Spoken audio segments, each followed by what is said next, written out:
I have a confession to make. When I was a little girl, about 8 years old, I wrote obnoxious things in my diary. Things like, life is so exciting when you're someone like me, good at school and writing and sports. And when I grow up, I will be a world-famous novelist, and one day, I will rule the world.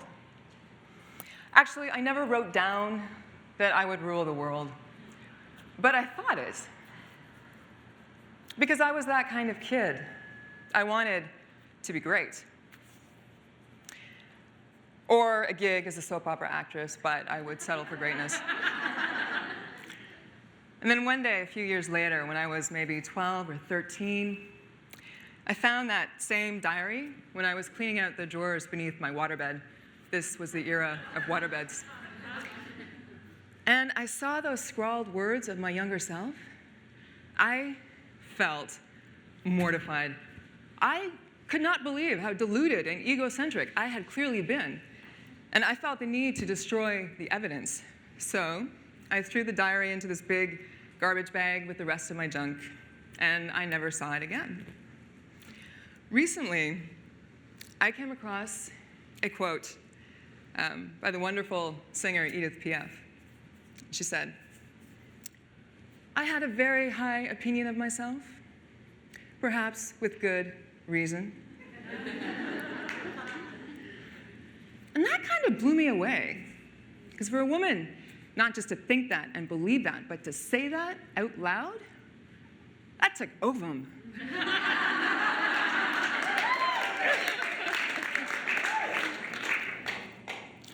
Because modesty is a feminine virtue. And one thing I've noticed in my conversations with and about women, reading books and magazines about women, listening to other people talk about women, is that the culture seems to take it as a given that women as a group have rather low self-esteem. And a lot of this is attributed to the fact that, bombarded as we are by this insane beauty standard, most of us do not look like supermodels. But for the record, Edith Piaf did not consider herself beautiful either. She said, and this is another quote, "I'm ugly. I'm not Venus. I have sagging breasts, a low-slung ass, and little drooping buttocks. But I can still get men." I love this because this, to me, demonstrates the power of what I have come to think of as the deep yes. The deep yes is the right to dream your dreams and live an authentic life as the hero of your own unfolding epic. It is an awareness of your imperfections and the knowledge that you are fabulous anyway. And somewhere between the ages of 8 and 13, I lost mine. I misplaced it. Somewhere along the lines, my deep yes got drowned out by other voices, external voices, that told me I was too much. I thought too much. I read too much. I used too many big words.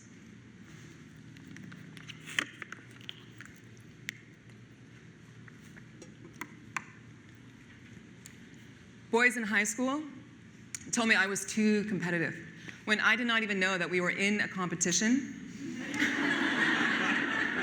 or what we were competing for. Now I know that when people tell you you're too much of anything, that's actually a way you can identify your strengths, the things about you that set you apart from other people. And in my case, I was a budding young writer and thinker who had an intense hunger for the world. And in some ways, I was rewarded for this, but I also learned to hold myself in and play myself down, because modesty is a feminine virtue. And I once told my therapist, very proudly, that I had never been the type of girl who would play dumb in order to make herself more appealing. And I will never forget her response. She told me that to play yourself down, to undercut your own abilities, is a form of playing dumb. And we have a way of becoming the thing we think we're only pretending to be.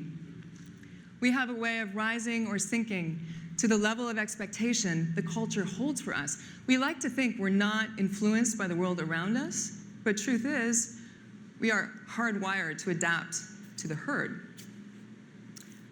As a girl child in a small town in the mid-1980s, I wasn't really expected to like math, so I stopped liking math. I also was not supposed to be too ambitious. I wanted to be the hero of my own unfolding epic, and even as some voices in the culture told me that I could be anything I wanted to be, I was absorbing another kind of message. Women are not the heroes of big stories, epic stories. We are, instead, the wives and girlfriends, the mistresses and mothers, the femme fatales and manic pixie dream girls in somebody else's big story.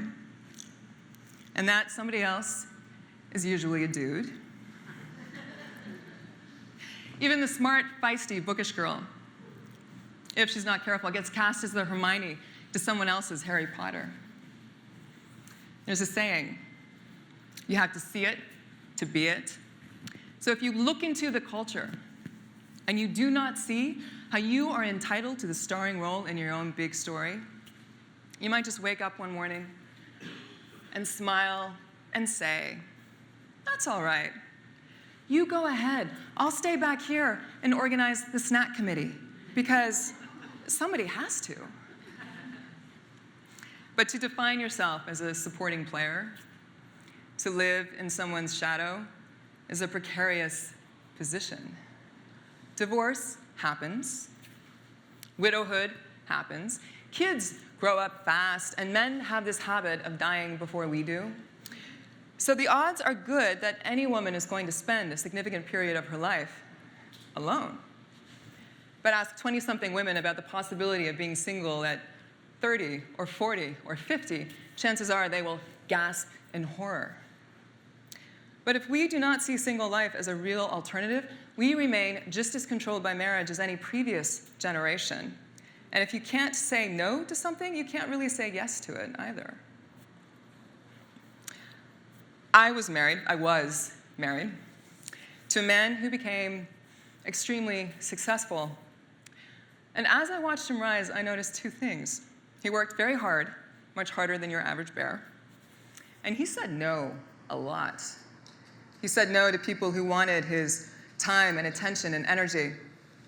He said no in a way that protected his resources so that he could channel them toward his own goals. And I realized that behind every no is a deeper yes to whatever it is that you do want. No is like a bright line that, when used properly, marks off where you end and others begin. And we learn this young. I have kids, and when they want to assert their power and individuality, they say no. No. But when you lose your deep yes, you also lose your bright no. How can you say no to protect what you want if you don't even know what you want? And I started to wonder if maybe the reason I had trouble saying no to people was because I did not think that I was worth a yes to protect. And this could have cost me my life. In my 30s, I was in a car accident. I managed to total an obscenely expensive automobile going maybe 8 miles an hour. I made a right turn at the wrong time, and I got hit by a car that knocked my car into another car. The real culprit was my exhaustion. I was meeting a friend when I should not have been driving at all. I should have said no. But there's something else.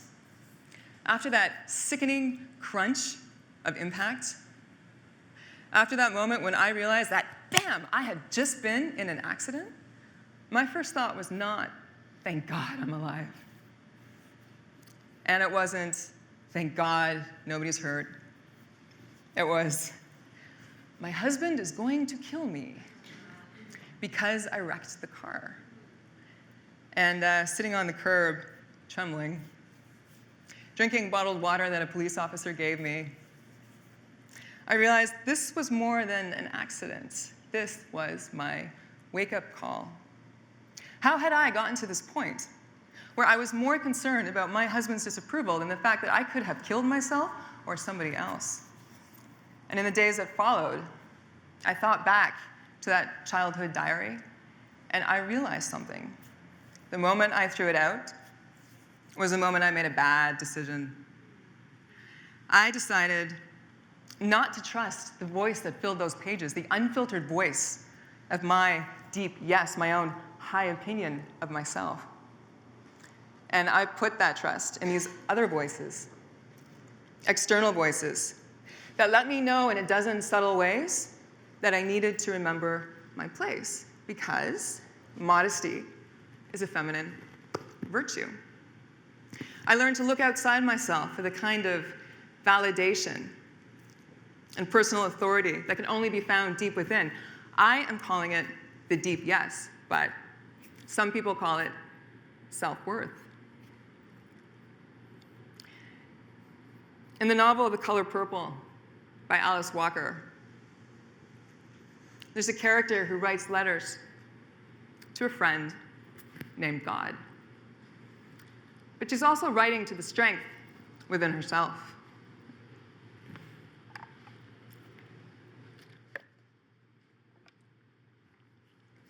I've heard it referred to as your inner GPS. Sometimes in my blog, I call it the voice of your soul. You might think of it as your higher self.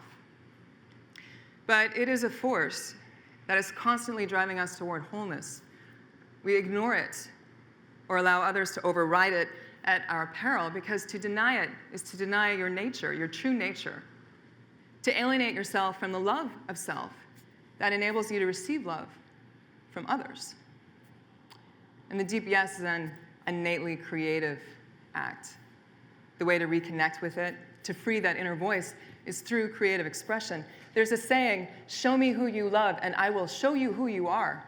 But I also believe we are what we make. In my case, it was my writing and my blogging that led me back to a sense of self. My writing reminds me who I am and who I want to be. And in the fall of 2010, I wrote a piece for Marie Claire magazine. I told a story, my story, in which I was no longer the Hermione to someone else's Harry Potter. And before the piece came out, I was freaking terrified. I called my editor, I emailed my editor at 3 in the morning asking her if I could please take it back. She said no. But when the issue came out, I learned something else. When you move into your deep yes, you allow others to move into theirs, because the emails and the responses and the comments I got were very telling. And one of the things that they told me was that women want to play a bigger game. Women want permission to pursue dreams and goals and a greatness that is all our own. And when I say permission, I mean a story that supports us, that manifests in the kind of social and economic and political structures that make that kind of female greatness possible. Because you shouldn't have to feel like you need to sacrifice some or all of your womanhood. You shouldn't need to feel like you will get massacred for admitting out loud that you have some greatness in you. You just need the time and the space and the energy to bring it out, and someone else can get the snacks.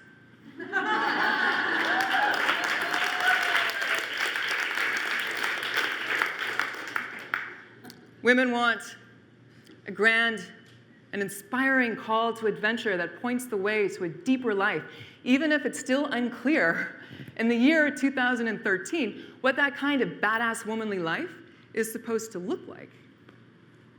But the call is there. It's waiting. We have to get very quiet on a day-to-day basis and listen to that voice within. We have to trust it enough to actually act on what it tells us, which is easier said than done, I know. But it can be done. It leads to events like this one.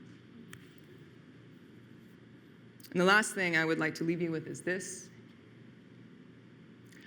When we have only ourselves To find the way, make the way, and lead the way, we need to trust the deep yes so that we can trust ourselves. We need to trust the deep yes so that we can trust each other. Thank you.